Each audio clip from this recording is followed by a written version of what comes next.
Base kay Anthony Davis, desperado silang manalo sa game nila versus OKC. Gumamit ang Lakers ng bagong starting unit na si Anthony Davis, LeBron, Prince, Vanderbilt at si Cam Reddish. Nilagay nila sa second unit si D'Angelo.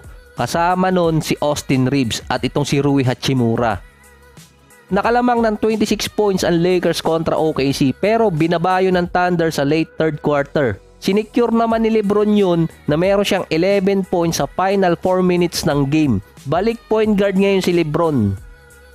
Umiskor siya ng 40 points, 7 rebounds, 7 assists, 5 out of 5 mula sa 3-point area. Samantalang si Anthony Davis naman 26 points, 11 rebounds, 7 assists at 2 blocks. Babad talaga sa laro si AD, 42 minutes sa game at sa last 5 games pa ni AD parang ihilang ang pahinga niya sa center position. Sinabi pa ng iba doon, short-term solution yung ginawa ng Lakers na ilagay si LeBron sa point guard position ulit.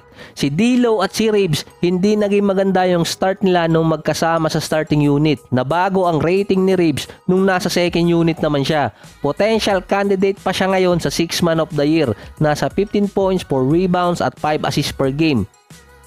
Sa mga nakaraang games pa ng LA, merong mga senaryo doon na si Vanderbilt at itong si Hachimura tumatayo pang sentro. Sa game din nila versus OKC, si D'Angelo sa loob ng 17 minutes, merong 15 points, 3 out of 6 sa 3-point area. Pero sa last 5 games talaga niya, nag-i-struggle. Sa nakaraang 10 games pa, kapag itong si Reeves ay nasa off the bench at si D'Angelo naman starting unit na nagsama silang dalawa doon sa loob ng court, si Reeves nag-average ng 19 points, 4 rebounds at 5 assists per game. Binago ng Lakers ang rotation nila dahil di umanaw sa rebounding at height difference versus OKC. Kailangan kasi nila na kapag nakipag-switch sa pick and roll, ganun pa rin ang babantay or walang disadvantage dahil nga kay Holmgren. Kung height at rebounding naman, andun si Jackson Hayes at ito si Christian Wood. Parang 3 games na atang nababanggit kung hindi nakakapaglaro. Pero ito kasi yan, base din sa Lakers Nation at tiningnan ko din sa stats. Ang typical na mananalo ang Lakers kapag magkakasama sa loob ng court si AD, LeBron, D'Angelo, Taurean Prince, Hachimura at ipapasok mo doon si Cam Reddish.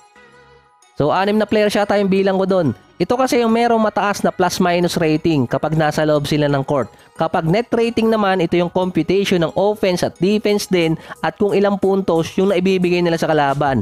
Ang mababa doon si Jackson Hayes at si Christian Wood. Minus 11 agad silang dalawa sa Lakers. Ibig sabihin kapag nasa loob sila ng court, 11 points agad ang binibigay nila sa kalaban. Dahil yun sa offense at defense nila. Sa buong Lakers din ang may mataas na net rating na makakakuha ng rebound si AD at si Christian Wood. Pero mababa ang pace ng Lakers kapag andun si Christian Wood sa loob ng court.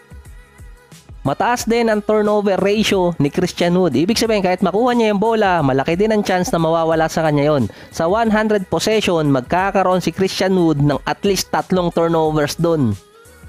Si Anthony Davis pa rin ang pinaka-effective big man sa Lakers. May mga plays naman si Christian Wood na malaki yung impact niya, katulad sa defense. Yung isang game doon, yung versus Phoenix Suns, na shutdown talaga niya si Kevin Durant. Pero sa overall ranking ng stats, mababa yung kay Christian Wood. Kaya mapapansin nyo, si Anthony Davis ng off-season pa lang, sinabi na ni Darvin Ham, may go signal siyang tumira mula sa 3-point area.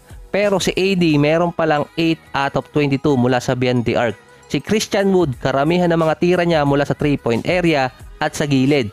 Pero stretch 4 kasi talaga naman itong si Christian Wood. Hindi talaga siya isang legit center. Sa mga panalo ng Lakers, umaangat naman ang net rating ni Christian Wood, plus 11. Offense at defense yun, maganda yung nilalaro by numbers. Pero yung turnover rate at pace niya, ganun pa rin, hindi nababago. Kapag natalo naman ng Lakers, may pinakamababang net rating itong si Christian Wood, nasa minus 11.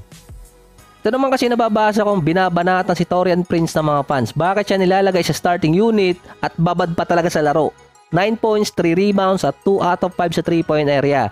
Sa loob ng 30 minutes per game, meron siyang plus 6 sa plus minus. Ang net rating niya, 0.2.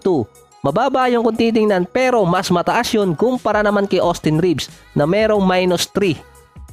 Si Bando kilala bilang defensive player pero kailangan din namang umiscore. Nasa 0.2 ang points differential niya dito sa Lakers. Mas mataas pa rin si Taurean Prince at mas mahabang minuto yung nilalaro niya kumpara kay Bando.